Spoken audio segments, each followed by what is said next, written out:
आइए हम परमेश्वर के वचन से सुनने के लिए लूका सुसमाचार 2 अध्याय उसका 8 से लेकर 12 तक पढ़ेंगे। लूका सुसमाचार 2 अध्याय उसका 8 से लेकर 12 तक। Luke chapter 2 verse 8 to 12।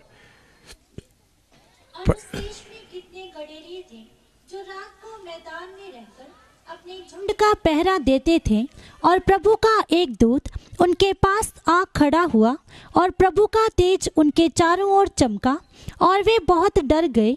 तब स्वर्गदूत ने उनसे कहा, मत डरो, क्योंकि देखो मैं तुम्हें बड़े आनंद का सुसमाचार सुनाता हूँ जो सब लोगों के लिए होगा कि आज दाऊद के नगर में तुम्हारे लिए एक उद्धारकर्ता जन्मा है और यही मसीह प्रभु है। और इसका तुम्हारे लिए ये पता है कि तुम एक बालक को कपड़े में लिपटा हुआ और चरनी में पड़ा पाओगे। आइए हम प्रार्थना करते हैं। स्वर्गीय पिता, आपने इतना इंतजाम करके दिया, उसके लिए धन्यवाद हो।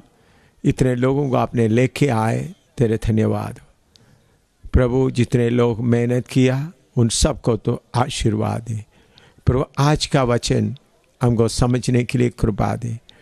अगर किसी का मन को इस संसार का ईश्वर बांध कर रखा है तो प्रभु उनका मनों को खोल दीजिए ताकि सही वचन उन लोग समझ सकें। प्रभु यीशु मसीह के पवित्र नाम से मांगते हैं, आमीन। इधर में लिखा हुआ खास वचन, उस देश में कितने गडरिया थे जो रात के समय रात को मैदान में रहकर अपने झुंड का पहरा दे रहे थे और प्रभु का एक दूत उनके पास आ खड़ा हुआ और प्रभु का तेज उनके चारों ओर चमका और वे बहुत डर गए। तब स्वर्गदूतों ने उनसे कहा, मत डरो, क्योंकि देखो मैं तुम्हें बड़े आनंद की सुसमाचार सुनाता हूँ जो सब लोगों के लिए होगा कि आज दाऊद के नगर में तुम्हारे लिए एक उद्धारकर्ता जन्मा है और वही मसीह प्रभु है। और उसका तुम्हारे लिए यह पता है कि तुम एक बालक को कपड़े में लिपटा हुआ और चरनी में पड़ा हुआ पाओगे। प्रभु का धन्यवाद हो। अभी सब लोग बड़े दिन मनाने का खुशी में हैं। आज 23 तारीख है, कल 24 रात को सब मिलकर बड़े दिन, और 25 तारीख को बड़े दिन मनाता है। हर साल में ऐसा मनाते आ रहा है। अभी कितने घरों में देखने से स्टार लगा हुआ है, स्पेशल बत्ती लगाया हुआ है, बिजली का घरों को डेकोरेट किया गया है, गिरजाघरों को अच्छी तरह सजाया है। सबके दिल के अंदर बहुत खुशी होते हैं क्योंकि बड़े दिन आ गया है। इधर में उस बड़े दिन के बाद के साथ साथ में इधर में लिखा हुआ बात है, सारे जगत के लोगों के लिए एक खुशी का दिन, एक खुशी का बात, एक खुशखबरी है जो तुम्हारे लिए मत डरो, क्योंकि देखो मैं तुम्हें बड़े आनंद की सुसमाचार सुनाता हूँ जो सब लोगों के लिए होगा। सब लोगों के लिए आनंद का सुसमाचार। और एक क्या है, तुम्हारे लिए एक उद्धारकर्ता जन्मा है या छुड़ाने वाला जन्मा है। मैं प्रभु का बहुत धन्यवाद देता हूँ इस अच्छे खुशखबरी के लिए। लेकिन उसके साथ साथ मैं एक बात आपको समझाना चाहता हूँ कि यीशु मसीह मनुष्य का रूप में आया, ये सच्चाई है। लेकिन वो यीशु मसीह का जन्मदिन नहीं था। इधर में जन्मा है करके शब्द लिखा है, वो हमको समझाने वाला भाषा में लिखा है। यीशु मसीह कौन है उसके बारे में प्रकाशित वाक्य 1:8 पढ़िएगा। प्रकाशित वाक्य 1:8 यीशु मसीह के बारे में। प्रभु परमेश्वर जो है और जो था और जो आने वाला है, जो सर्वशक्तिमान है, ये कहता है, मैं ही अल्फा और ओमेगा हूँ। मैं ही अल्फा और ओमेगा हूँ। उसका मतलब मैं ही आदि और अंत हूँ। सर्वशक्तिमान परमेश्वर मनुष्य का रूप धारण करके इस धरती में आया, वो एक सच्चाई है, लेकिन वो उनका जन्मदिन नहीं है। ये बात सबके मन में अच्छी तरह बैठना है। हमारा प्रभु यीशु मसीह का कोई जन्मदिन नहीं है। वो अनादिकाल का परमेश्वर है। उसके बारे में इधर बढ़ता है, मैं अल्फा और ओमेगा हूँ, या आदि और अंत हूँ। दोबारा वचन पढ़िएगा 1:8। प्रभु परमेश्वर प्रभु परमेश्वर जो है और जो था और जो आने वाला है, हाँ, जो सर्वशक्तिमान है, जो सर्वशक्तिमान है, ये कहता है, हाँ, मैं ही अल्फा और ओमेगा हूँ। हाँ, मेरे प्यारों, सर्वशक्तिमान प्रभु यीशु मसीह कहता है, मैं आदि और अंत हूँ। मैं सर्वशक्तिमान परमेश्वर, मैं अल्फा और ओमेगा हूँ। इसलिए मेरे प्यारों, यीशु मसीह का जन्म 25 दिसंबर को हुआ करके हम सोचना गलत है, क्योंकि सर्वशक्तिमान परमेश्वर जो आदि और अंत है, उनको एक जन्मदिन नहीं होता। वो सबको सृजनहार है, सृजने वाला है। वो आदि और अंत है। अगर आप में से कोई सोचते हैं आज या 24 तारीख रात को, दिसंबर 24 तारीख रात को यीशु का जन्म हुआ करके आप सोचेगा तो वो गलत है, वो सही नहीं है। दूसरी बात, यीशु मसीह का ऐसा शरीर के रूप में आया हुआ समय दिसंबर महीना नहीं था। दिसंबर 25 तारीख, इधर हम पढ़ते हैं, गडेरिया या चरवाहे भेड़ों को रात को मैदान में रहकर अपने झुंड का पहरा देते थे। मैदान में फ़लस्तीन देश हमारा इस पंजाब मुल्क से भी बहुत ज़्यादा सर्दी का इलाका है, ठंड का इलाका है। नवंबर महीने से लेकर फरवरी महीने तक उस इलाके के लोग अपना भेड़ बकरी को ज़मीन के अंदर, ज़मीन के नीचे या मिट्टी का दीवार बनाकर अच्छा छत डालकर सारे भेड़ बकरियों को ठंड से संभालता है। मैदान में कोई भेड़ बकरियों को उस समय में लेकर नहीं जाता, बल्कि उनके लिए खेत से घास या चराने का या खिलाने का चीज़ें लेकर जिधर उनको रखवाली करते उधर में उनको देते हैं। उनको बाहर कहीं नहीं रखते, बाहर रखेगा तो सब मर जाएगा।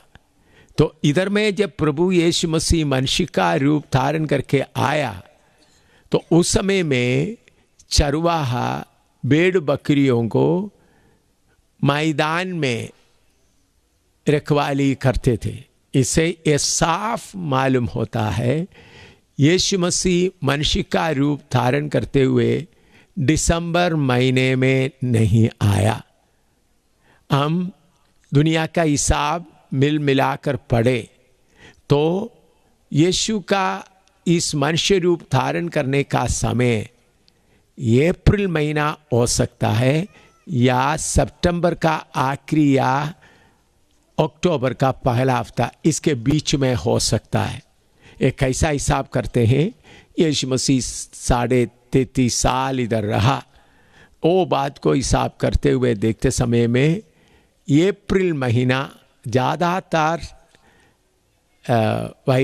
जो ज्ञानी लोग बताता है यीशु मसीह का मनुष्य रूप लेकर आने का समय अप्रैल महीना हो सकता है।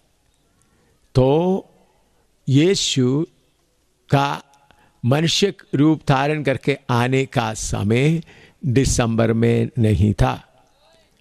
दूसरे एक बात, उस समय में आपको मालूम है राजा,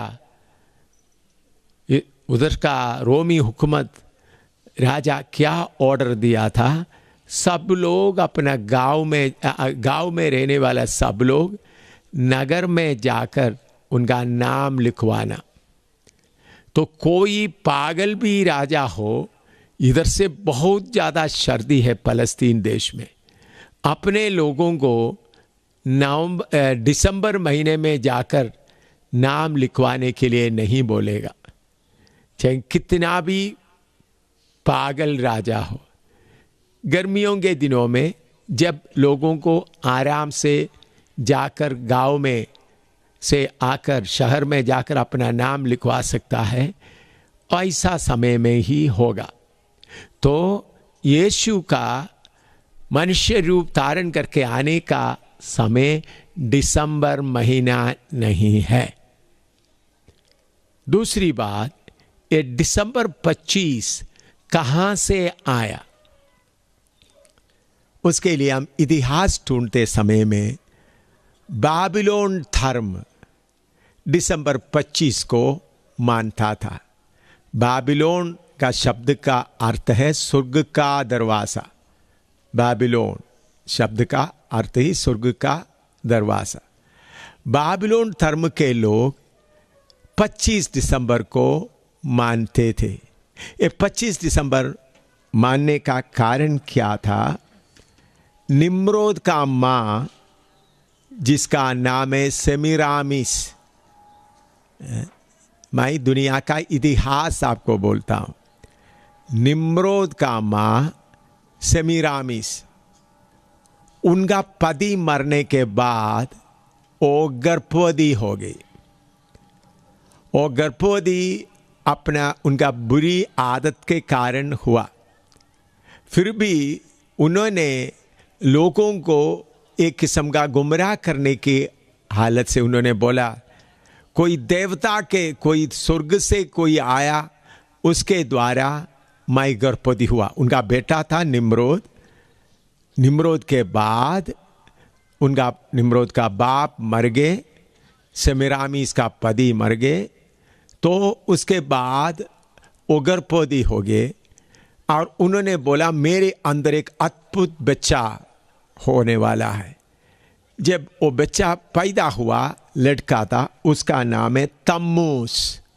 आप नोट करके रख सकता है, तम्मूस। उन्होंने बोला सूरज देवता के द्वारा हुआ है। तो उन्होंने सारे लोगों का बड़ा खुशियों का दिन बोलते हुए एक एक गिफ्ट बांटना शुरू किया, तोहफा बांटना शुरू किया, खुशी मनाना शुरू किया, शराब पीकर नाचना शुरू किया। ऐसा सूरज का जन्मदिन आरंभ हुआ। दिसंबर 25 तारीख यीशु का जन्मदिन नहीं, बल्कि सूरज का जन्मदिन है। दिसंबर 25 तारीख यीशु मसीह दिसंबर महीना में मनुष्य का रूप धारण करके नहीं आया, बल्कि यीशु मसीह मनुष्य का रूप धारण करके ये अप्रैल महीना में, ज़्यादातर ज्ञानी लोग बोलते हैं ये अप्रैल महीना में, कुछ लोग बोलते हैं सितंबर आखिरी हफ्ते या अक्टूबर पहले हफ्ते हो सकते, क्योंकि इसका आपस का जो बहस क्यों हो रहा है, उन्हीं दिनों में आज का जैसा कैलेंडर नहीं था।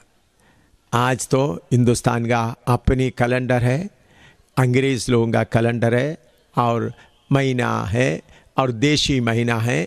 ऐसा हमको अलग अलग महीना हम अभी गिनते हैं, लेकिन उस समय में दुनिया के लोग अलग अलग तरीके से गिनते थे।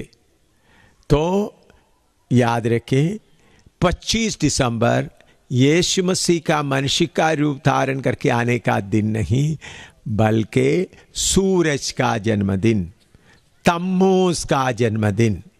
उस तम्मूज का जन्मदिन में इतने आपस में गिफ्ट बांटते थे, खुशी मनाते थे, डांस करते थे, एक दूसरे को फलाई देते थे, क्योंकि एक बहुत बड़ा काम हुआ करके। ये सेमिरामिस का बेटा तम्मूज, उन्होंने बोलते सूरज देवता के द्वारा हुआ है करके बोलते हुए, इसलिए याद रखें 25 दिसंबर यीशु मसीह का जन्मदिन का डेट नहीं है, बल्कि तम्मूज का जन्मदिन है। तम्मूज, आप दुनिया का इतिहास खोजने से आपको ये बात मिल सकता है। मैं कोई कहानी नहीं बता रहा हूँ, मैं जो बात बताता है उसके लिए मैं जवाबदार हूँ। तो यीशु मसीह मनुष्य का रूप धारण करते हुए दिसंबर में नहीं आया, बल्कि दिसंबर 25 सूरज का जन्मदिन है। ये कैसा मसीह के कलीसिया में आया। यीशु मसीह के चेले लोग यीशु मसीह का जन्मदिन नहीं मनाते थे। बाइबल में यीशु का जन्मदिन को मनाने के लिए कहीं नहीं लिखा है, क्योंकि उनका जन्म नहीं होता। वो सर्वशक्तिमान परमेश्वर है, वो आदि और अंत है, इसलिए। और पहले सदी के लोग उसको मानते नहीं थे। प्रेरित लोग या बाइबल में आप पूरा ढूंढ कर देखो, कहीं भी उसके बारे में लिखा नहीं। फिर कैसा एक कलीसिया में आया? एडी 326 में, आप लिख सकता है, नोट कर सकता है। एडी 326 में कॉन्स्टेंटाइन एम्परर, जो उस वक़्त रोमी हुकूमत का बड़ा सम्राट था, दुनिया में पूरा हुकूमत कर रहा था, उन्होंने मसीह बन गया। उन्होंने मसीह बनने का कारण क्या था? यीशु मसीह के लोगों का आपस का प्यार। उन लोग आपस में इतना प्यार करते थे, भाई बहन लोग, विश्वासी लोग आपस में प्यार करते थे। उन लोग एक दूसरे के लिए अपना जान भी देने के लिए तैयार हो जाते थे। इतना आपस में प्यार करते थे। उनका प्यार देखते हुए उन्होंने सोचा, ऐसा मेरे सिपाही लोग भी प्यार करने वाला बन जाएगा तो कितना अच्छा है। ऐसा सोचकर उनको जीतने के लिए वो नामधारी मसीह बन गया। उन्होंने बोला, मैं भी मसीह में शामिल हो जाता हूँ। तब तक मसीह लोगों को बहुत मारते थे, मार डालते थे, ढूंढ ढूंढ कर उनको मारते थे। लेकिन फिर भी इनका प्यार को देखकर शैतान एक चालाकी किया। कॉन्स्टेंटाइन एडी 326 में यीशु मसीह आकर जाने के बाद 326 साल के बाद उन्होंने नाम के वास्ते मसीह बन गया। तो मसीह बनने के बाद उन्होंने यीशु मसीह का धर्म को, यीशु मसीह के चेलों में से कुछ लोगों को पैसा या धन दौलत वगैरह देकर अपने वश में कर दिया, और बाबिलोन देवता का तम्मूस और सेरामीस का मंदिर को उन्होंने मसीह लोगों का गिरजाघर बना दिया। आप भी रोमन कैथोलिक या बाकी बड़े बड़े मसीह लोगों का गिरजाघर देखेंगे तो आपको मालूम होगा वो पूर्व पश्चिम होता है। आप कहीं भी जाकर देखें, और मसीह लोगों के बड़े बड़े प्रीस्ट लोग दुआ करते समय में एकदम पूर्व की ओर मोड़ते हैं। आप जाकर देखें, प्रभु का वचन कहता है जिधर 2 या 3 मेरे नाम से इकट्ठा होता है मैं उनके बीच में उपस्थित होता हूँ। आप मसीह धर्म कैथोलिक और बाकी बड़े मसीह धर्म में जाकर देखें तो उनका बिशप, उनका पोप और बड़े बड़े पादरी लोग इबादत करते समय सीधा पूर्व की ओर मुंह करते हैं, क्योंकि आप उनका गिरजाघर देखा तो भी वो पश्चिम और पूर्व की ओर होते हैं, क्योंकि उन लोग सूरज देवता का वही पूजा वही इबादत जारी रखे हुए हैं। तो ऐसा एडी 326 के बाद आस्ता आस्ता मसीह लोगों के बीच में तम्मूज का जन्मदिन आया। फिर आस्ता आस्ता वो यीशु मसीह का जन्मदिन बोलकर बड़ा दिन बोलकर मनाना शुरू किया। तम्मूज का जन्मदिन को उन लोग बड़ा दिन बोलते थे, क्योंकि उस दिन लोग बड़ा डांस करते थे, बड़ा शराब पीते थे और बहुत मज़ा उठाते थे। तो चलते चलते यीशु मसीह का भी जन्मदिन 25 दिसंबर है करके बोलते हुए सूरज का जन्मदिन को यीशु मसीह का जन्म बोलकर मनाना शुरू किया। ये शैतान का एक बहुत बड़ा चालाकी है। अभी हम यीशु मसीह का जन्मदिन मनाता है तो हमारा हिंदू भाई लोग क्या सोचेगा, हमारा कृष्ण भगवान का भी जन्मदिन है, हमारा राम जी का भी जन्मदिन है। मुसलमान लोग सोचेंगे हमारा मोहम्मद साहब का भी जन्मदिन है। इसी मुताबिक यीशु मसीह का भी जन्मदिन है। तो उनका मन में ये बात बहुत खुशी देता है, जैसा राम जी को जन्मदिन है, किशन जी को जन्मदिन है, श्रीमान मोहम्मद नबी को जन्मदिन है, इसी मुताबिक यीशु मसीह का भी जन्मदिन है। ऐसा आप करना बहुत बड़ा पाप है, बहुत बड़ा पाप। क्यों? सर्वशक्तिमान परमेश्वर को, सृजनहार परमेश्वर को, सृष्टिकर्ता परमेश्वर को श्री राम के बराबर में, श्री किशन के बराबर में, श्री मोहब्बत के बराबर में ले आता है। ये कितना बड़ा पाप है।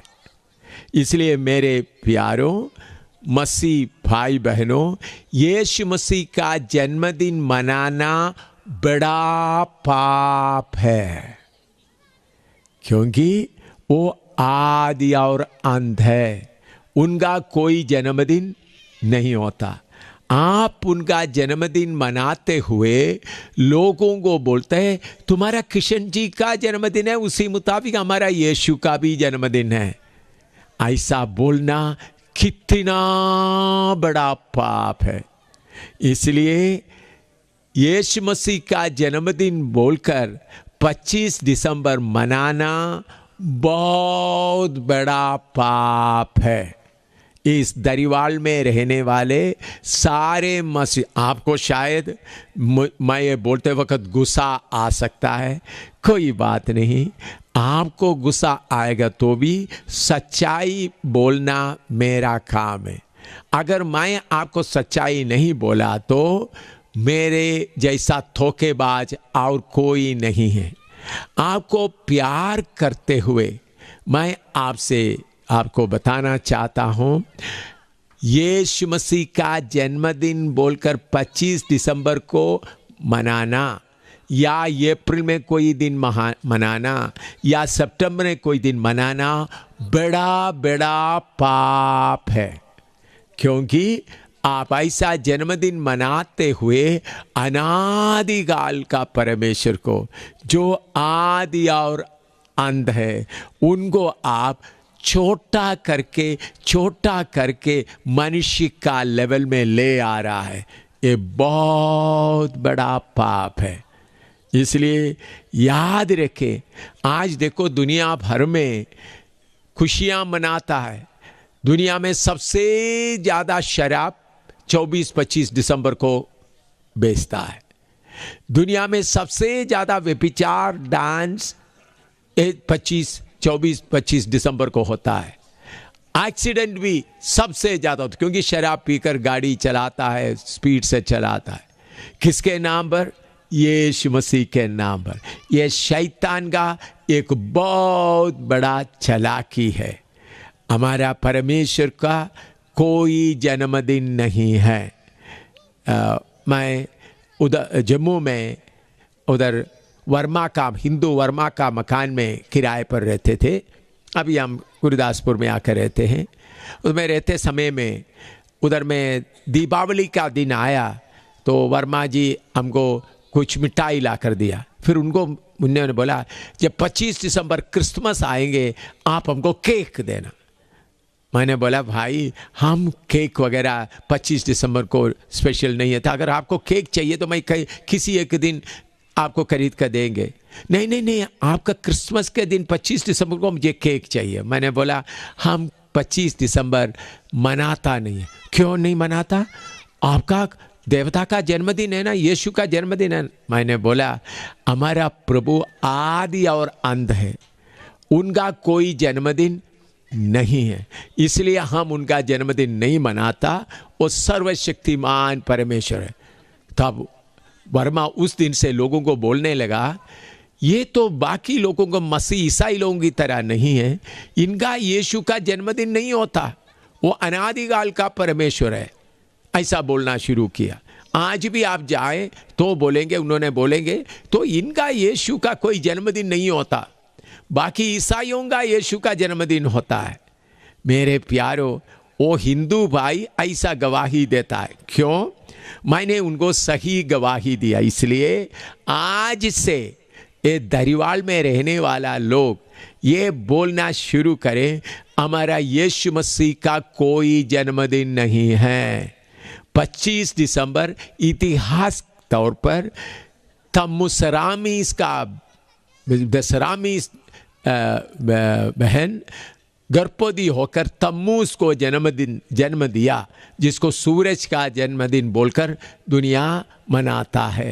ये बाबिलोन धर्म से आरंभ हुआ और आस्ता आस्ता मसीह लोगों के बीच में शैतान इसको लेके आया। पहले सदी का कलीसिया इसको नहीं मानते थे और प्रभु का वचन में जन्मदिन के बारे में मनाने के लिए कहीं नहीं बोला, क्योंकि यीशु मसीह खुद क्या कहता है। यूहन्ना 8 का 56 से 58 तक, यूहन्ना 8 का 56 से 58 तक, जॉन 8:56 to 58, यूहन्ना 8 का 56 से 58 तक पढ़िएगा। तुम्हारा पिता अब्राहम मेरा दिन देखने की आशा से बहुत मगन था और उसने देखा और आनंद किया। यहूदियों ने उससे कहा, अब तक तू 50 वर्ष का नहीं, फिर भी तूने अब्राहम को देखा है। यीशु ने उनसे कहा, मैं तुमसे सच सच कहता हूँ कि पहले इसके कि अब्राहम उत्पन्न हुआ मैं हूँ, तब उन्होंने उसे मारने के लिए। बस इधर में सुनिएगा। तुम्हारा पिता अब्राहम मेरा दिन देखने की आशा से बहुत मगन था और उसे देखा और आनंद किया। यहूदियों ने उनसे कहा, अब तक तू 50 वर्ष का नहीं, फिर भी तूने अब्राहम को देखा है। यीशु ने उनसे कहा, मैं तुमसे सच सच कहता हूं कि पहले इसके कि अब्राहम उत्पन्न हुआ मैं हूं। हालेलुया। इधर में प्रभु यीशु मसीह कहता है, अब्राहम उत्पन्न होने के पहले मैं हूं। हालेलुया। हमारा प्रभु अनादिकाल का परमेश्वर है, आदि और अंत है, उनका कोई जन्मदिन नहीं होता। ये बात आप लोग अच्छी तरह समझे। यशायाह नबी का किताब 9 का 6 पढ़िएगा। यशायाह नबी का किताब 9 का 6। क्योंकि हमारे लिए एक बालक उत्पन्न हुआ, हाँ। हमें एक पुत्र दिया गया है और प्रभुता उसके कांधे पर होगी, हाँ। और उसका नाम अद्भुत युक्ति करने वाला पराक्रमी परमेश्वर, उसका नाम अद्भुत युक्ति करने वाला पराक्रमी परमेश्वर या सर्वशक्तिमान परमेश्वर, हाँ, अनंत काल का पिता, अनंत काल का पिता। इसका मतलब दुनिया में जो कुछ हुआ उसके पहले उनसे ही सब कुछ उत्पन्न हुआ है, तो अनंत काल का पिता है। तो अनंत काल का पिता को आप 25 दिसंबर का डेट देख के, तारीख देखते हुए यीशु मसीह जन्म हुआ बोलकर बड़ा जुलूस निकालने से क्या है? पिछले दिनों में गुरदासपुर में, इधर दरिवाल, इधर में बड़ा जुलूस निकला, बहुत बढ़िया बात, और बोला यीशु जन्म हुआ, यीशु जन्म हुआ। शैतान बड़ा खुश हो गया उस दिन। मसीह लोग सब मिलकर के कितना मील लंबा मील जुलूस, इधर दरिवाल, गुरदासपुर, पूरा शहरों घूम घूम के लिया, तो शैतान बहुत खुश हो गया। क्यों खुश हो गया?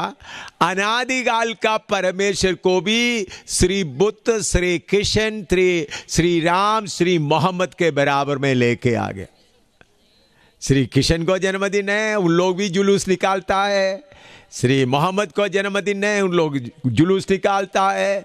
बुद्ध को भी जन्मदिन है, यीशु का भी जन्मदिन है। चलो, यीशु भी देवताओं में से एक बन गया। मेरे प्यारों, दुनिया के सामने बहुत अच्छा किया, आप इज्जत कर दिया, बड़े बड़े लीडरों को वोट मिल गया, ताकि सबको खुश करने का मौका था, लेकिन सर्वशक्तिमान परमेश्वर के सामने आपका पाप इतना गाढ़ा लाल रंग का हो गया। याद रखना, क्योंकि आप खुद शराब पीता है, व्यभिचार करता है, गंदा काम करता है, उसके अलावा सर्वशक्तिमान परमेश्वर को ऊपर से लाकर कीचड़ में डाल दिया। सर्वशक्तिमान परमेश्वर को, अनादिकाल का परमेश्वर को आप खींच के लाकर श्री बुद्ध, श्री राम, श्री कृष्ण के बराबर में लेके आए। इससे बड़ा पाप कौन सा है मेरे प्यारों? इसलिए मैं आपको परमेश्वर के रहम से आपसे बताता हूं, ये पाप कोई ना करे। ये यीशु मसीह का जन्मदिन है बोलते हुए कोई पाप ना करे। और यीशु मसीह बोलता है, मैं अब्राहम से पहले हूं, अब्राहम से पहले हूं। वो मनुष्य का रूप धारण करके आया। मनुष्य का रूप धारण करके क्यों आया? हमको पापों से, गुनाहों से छुड़ाने के लिए उन्होंने मनुष्य का रूप धारण करके आया। वो उनका आरंभ नहीं है। और उन्होंने यशायाह 7:14 पढ़िएगा, यशायाह 7:14।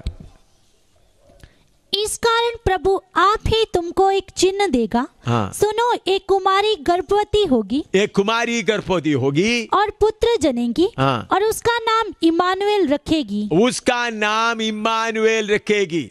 एक पुत्र जनेगी और उसका नाम इमानुएल रखेगा। इमानुएल का मतलब क्या है? मत्ती सुसमाचार 1 अध्याय उसका 23वां पद पढ़िएगा। देखो, एक कुंवारी गर्भवती होगी, हाँ। और एक पुत्र जनेगी, और उसका नाम इमानुएल रखा जाएगा। इमानुएल रखा जाएगा, जिसका अर्थ है परमेश्वर हमारे साथ। परमेश्वर हमारे साथ। परम ईश्वर, ईश्वरों का परमेश्वर। परमेश्वर का मतलब परम ईश्वर, ईश्वरों का ऊपर का। इसलिए भजन संहिता लिखा है, देवताओं का, ईश्वरों का परमेश्वर। हालेलुया। तो उनका कोई आदि नहीं है, वो आदि और अंत है। उनका कोई जन्मदिन नहीं है। तो यीशु का नाम है इमानुएल। इमानुएल का मतलब परमेश्वर हमारे साथ।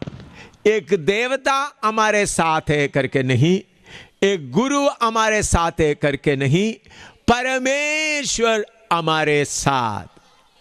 मैं सर्वशक्तिमान परमेश्वर का धन्यवाद देता हूं। परमेश्वर हमारे साथ आने का जरूरत क्यों हुआ? हमारा बड़ा दिन कौन सा है?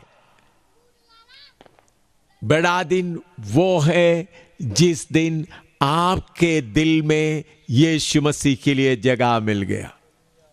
आपका जीवन का बड़ा दिन, सबसे बड़ा दिन, आपका जीवन का बड़ा दिन है जिस दिन आपके दिल में यीशु मसीह को जगह मिल गया।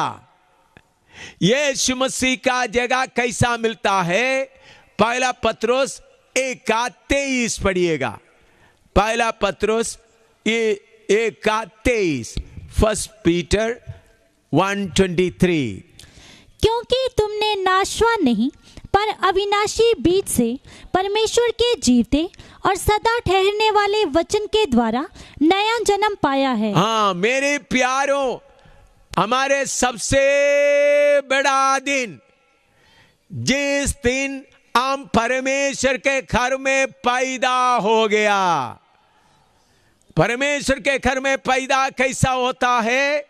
परमेश्वर का वचन का बीज जब आपके अंदर आया, आपके अंदर एक आत्मिक मनुष्य उत्पन्न हुआ, तब आपका बड़ा दिन, शादी का दिन बड़ा दिन है, आपका जन्मदिन बड़ा दिन है, लेकिन ये सब का अंत हो जाता है।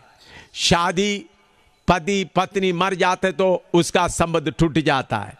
आप इस संसार में जन्म लिया, मौत के साथ खत्म हो जाता है। लेकिन परमेश्वर के घर में जन्म लेने का सौभाग्य मिला है तो आपको अविनाशी जीवन मिला, आनंद जीवन मिला। वो है आपके जीवन में सबसे बड़ा आशीष का दिन। ये वचन का बीज कैसा आया? वो क्या है? यूहन्ना सुसमाचार पहला अध्याय उसका पहला पद पढ़े। यूहन्ना सुसमाचार पहला अध्याय उसका पहला पद। आदि में वचन था, आदि में वचन था, और वचन परमेश्वर के साथ था, हाँ, और वचन परमेश्वर था। हाँ, आदि में वचन का बीज आया, उसका मतलब सर्वशक्तिमान परमेश्वर का वचन का बीज आपके अंदर आ गया। और एफएसी 2:19 पढ़िएगा। एफएसी 2:19, एफेसियंस 2:19। इसलिए तुम अब विदेशी और मुसाफिर नहीं रहे, विदेशी और मुसाफिर नहीं रहे, परंतु पवित्र लोगों के संगी स्वदेशी, पवित्र लोगों का संगी स्वदेशी, और परमेश्वर के घराने के हो गए। परमेश्वर के घराने के हो गए। जब दुनिया बड़ा दिन बोलकर मनाता है, इस समय में अगर आपके अंदर प्रभु यीशु मसीह का वचन का बीज के लिए जगह हो जाएगा तो आपका बड़ा दिन ये बन जाएगा। कैसा? आप अविनाशी बन जाएंगे। आनंद काल का जीवन आपको मिल जाएगा। आपका शरीर का जन्म मौत के साथ खत्म हो जाता है, लेकिन परमेश्वर का वचन का बीज आपके अंदर आ गया तो बहुत आनंद होगा। मैं ये सच्चाई बताने के जगह में मैं आपके साथ में यीशु मसीह जन्म हुआ आपको थोड़ा गीत गाएं, आपको नचवाएंगे तो आप बहुत खुश हो जाएंगे। आप बोलेंगे ओ तो पादरी बड़ा अच्छा है, देखो हम सबको खुश करा कर चले गया, यीशु का जन्मदिन का 2-3 गीत भी गाया, ऐसा बोलते थे आप लोग, तो आज तो बड़ा दिन मजा आता था। आप बोलेंगे ठीक है, लेकिन आप बोलेंगे आज कौन सा प्रचार सुना, बड़ा दिन का खुशी मनाने के लिए हम गए तो उधर में हमको उल्टा करके भेज दिया। मेरे प्यारों, असली सच्चाई सुनते समय थोड़ा कड़वा रहेगा, लेकिन यही बात आपको उद्धार में लेके आएगा। जब परमेश्वर के न्याय के सिंहासन में जब खड़ा होगा, तब आप बोलेंगे हाँ, उस दिन उन्होंने जो प्रचार किया था वही सच्चाई था। आसमान टल जाएंगे, पृथ्वी टल जाएंगे, लेकिन परमेश्वर का वचन कभी नहीं टलते हैं। अभी स्वर्गदूत बोलता है तुम्हारे लिए एक उद्धार करता आया है, एक छुड़ाने वाला आया है। छुड़ाने वाले का जरूरत क्यों पड़ गया? हम पाप में फंसे हुए हैं, गुनाहों में फंसे हुए हैं। कौन सा गुनाह? जादू करी करने का, और शराब पीने का, नशा करने का, और क्या क्या ताज खेलने का। ऐसा कितने कितने कितने गुनाहों में फंसे हुए हैं। रिश्वत लेने का, खाने के चीज़ों में मिलावट करने का, हर तरह का झूठ बोलते हुए। मेरे प्यारों, मैं आपसे विनती करता हूँ, ये जीवन थोड़ा ही देर का जीवन है। मेरे प्यारों, हम सब पाप के गुलाम हैं। हम पाप के गुलामी में रहते समय में स्वर्ग का परमेश्वर को ऊपर में स्वर्ग में रह नहीं सका। हम पापियों को ढूंढते हुए स्वर्ग का महिमा छोड़कर उन्होंने मनुष्य का रूप धारण करके आया। सर्वशक्तिमान परमेश्वर को क्यों मनुष्य का रूप धारण करके आना पड़ा? इब्रानियों की पत्री पहला अध्याय उसका पहला पद पढ़िएगा। इब्रानियों की पत्री पहला अध्याय उसका पहला पद, पहला और दूसरा पद पढ़िएगा। पूर्व युग में परमेश्वर ने बाप दादों से थोड़ा थोड़ा करके और भांति भांति से भविष्यद्वक्ताओं के द्वारा बातें कर इन अंतिम दिनों में हमसे पुत्र के द्वारा बातें की, जिसे उसने सारी वस्तुओं का वारिस ठहराया। हाँ, देखिए, सर्वशक्तिमान परमेश्वर को, सृजनहार परमेश्वर को, आसमान और जमीन को बनाने वाला परमेश्वर को मनुष्य क्यों बनना पड़ा? हमारा पाप के कारण। इधर में लिखा है परमेश्वर मनुष्यों से अलग अलग तरीके से बातें करते आए। सबसे पहले हम देखते समय मनुष्य से परमेश्वर उनका विवेक के द्वारा, कॉन्शियंस, जमीर के द्वारा बातें करते हैं। जब आप कोई नया चोरी करने जाता है, कांपता है, पाप है, हाथ कांपता है, फिर भी जाकर चोरी कर लेता है। जेब काटने जाता है, अंदर में डर लगता है। जानवरों को देखो, मान लो दो बिल्ली इधर में आपस में लड़ा, एक मजबूत बिल्ली दूसरा बिल्ली को मार दिया। मारने के बाद वो मजबूत बिल्ली भाग नहीं जाता, मैंने एक को मार दिया बोलकर भाग नहीं जाता, बल्कि दूसरा कोने में आराम से सो जाता है। उनके दिल के अंदर विवेक उनको चेतावनी नहीं देता तुमने दूसरा बिल्ली को मार दिया है। लेकिन मनुष्य एक दूसरे आदमी को मार दिया, किसी ने उनको देखा नहीं, सारे सबूत भी मिटा दिया और लाश को भी दफनाया, फिर भी भागकर और कहीं चले जाता है। क्यों? उनका विवेक बोलता है तुम कातिल है, तुम कातिल है। तो हर एक मनुष्य से परमेश्वर उनके विवेक के द्वारा बातें करता है। विवेक ऐसा एक चेतावनी देने का चीज है, जैसा ट्रैफिक में, जंक्शन में, रोड में आप जाएं तो आप देखते होंगे लाल बत्ती जलता है, हरी बत्ती में गाड़ी जाता है, लाल बत्ती है तो आगे नहीं जाता। उधर में कोई गेट वगैरह नहीं लगाया है, आया लाल बत्ती देखो गाड़ी रोका नहीं। आप लाल बत्ती के बारे में नहीं सोचता तो आप सीधा जाना चाहते तो आप उठकर आप अपना गाड़ी चलाकर सीधा जा सकता है, लेकिन बीच में एक्सीडेंट आ सकता है, एक्सीडेंट आकर बर्बाद हो सकता है। कोई गेट उधर नहीं लगाया।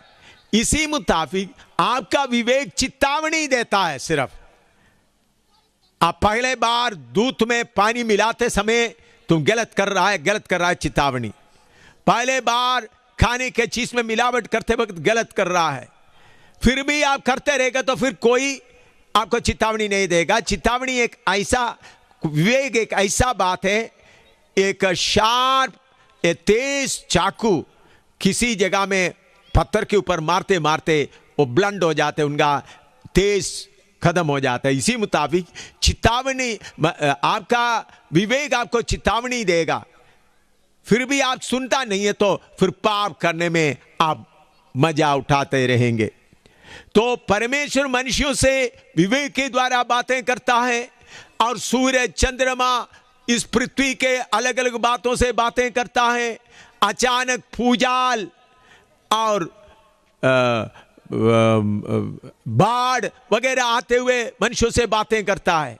फिर नबियों के द्वारा बातें किया, फिर भी मनुष्य पाप करने में लगे हैं। तब स्वर्ग का परमेश्वर आपको मुझको प्यार करते हुए, आपको मुझको बचाने के लिए स्वर्ग का महिमा को उतार कर अपने आप को छोटा बना दिया, ताकि हर एक मनुष्य को उनका समझने वाला भाषा में बातें करे। उन्होंने पृथ्वी का मरकज, सेंटर प्लेस चुन लिया। अभी बेथलेहम, आप एक नक्शा, दुनिया की नक्शा लेकर देखे तो दुनिया की सेंटर पृथ्वी का बीच में आता है, ताकि उत्तर में रहने वाले, दक्षिण में रहने वाले, पूर्व में, पश्चिम में रहने वाला एक साथ बराबर उनके पास हक रखते उनके पास आए। ये इस दुनिया में हुआ सबसे बड़ा घटना है। वो क्या है? सृजनहार, सृष्टिकर्ता परमेश्वर मनुष्य का रूप धारण करके आया। वो उनका आरंभ नहीं है, वो अनादिकाल का पिता है। वो मनुष्य का रूप धारण किया सोचने से उनका आरंभ नहीं है, इसलिए उनका नाम इमानुएल, परमेश्वर हमारे साथ है करके लिखा है। इसलिए उनका नाम अनादिकाल का पिता करके लिखा है, सबका पिता है। और इसका नाम सर्वशक्तिमान परमेश्वर, एक ही परमेश्वर है, दो तीन परमेश्वर नहीं, एक ही है। वो है मनुष्य का रूप धारण करके इस धरती में आया। किस लिए आया? आपको और मुझको खुश करके, मिठाई बांटने के लिए, केक खिलाने के लिए या शराब पीकर नचवाने के लिए नहीं आया। मेरे प्यारों, आपको किसी ना किसी तरीके से पाप की रस्सियों से छुड़ाकर इस नाशवान पृथ्वी से बचाकर स्वर्गीय स्थानों में ले जाने के लिए उन्होंने मनुष्य का रूप धारण करके आया। देखिए, सर्वशक्तिमान परमेश्वर आपको उद्धार देने के लिए कितना अपने आप को नम्र किया। प्रभु यीशु मसीह स्त्री के संतान होकर आएंगे करके जिस दिन आदम ने पाप किया, उस वक्त प्रभु यीशु पिता परमेश्वर ने कहा, स्त्री का संतान आएगा, स्त्री का संतान आकर शैतान का सिर को कुचलेंगे। तो जिस वक्त आदम ने पाप किया, तब से प्रभु ने बोला स्त्री का संतान आएंगे। करीबन 750 साल पहले यशायाह नबी के द्वारा बताया गया, एक कुमारी गर्भवती होगी, एक बच्चा